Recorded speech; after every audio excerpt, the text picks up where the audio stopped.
so this is my windmill that I had from last week. Right now I have my fan going right in front of it, which is like parallel. So if you turn right here, you'll see that my fan is right in front of it.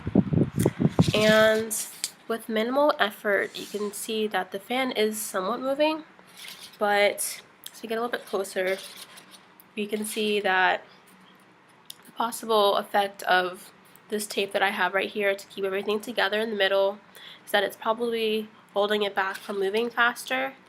And as you can see in the back, there's only about 5 paper clips on it.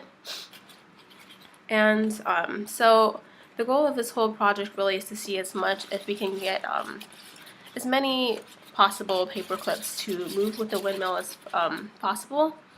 So when I come back, I'm going to show you guys a different way of doing the windmill so that there can be more paper clips on it, but also it can move a lot faster. Okay, so what I did here is I changed the middle of my windmill, and I put the top of a Q-tip in the middle so that it wouldn't be obstructing the way of the windmill and how it moves. And I moved this back. I moved the pin back that we have to put in the back of the windmill so that it has a little bit more space to move. I'm also adding more tape because, as you can see right here, I only have a really small piece on the back of this this windmill just to make sure that it's stable when it moves. In addition to those minor adjustments I just made, I realized that my fan, which is right behind where I am right now, while right across, it's actually not the same height. So I'm going to adjust this by putting the the windmill on a higher surface on top of the table that I'm already using so that the windmill can actually reach it when it's blowing.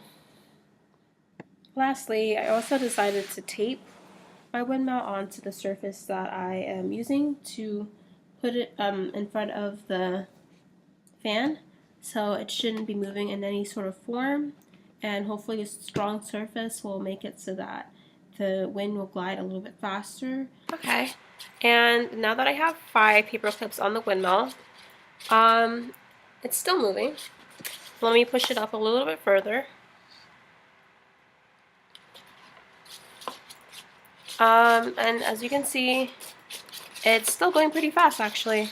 It does move. It does stop and move quite frequently, so it'll stop and then start going again, like right here.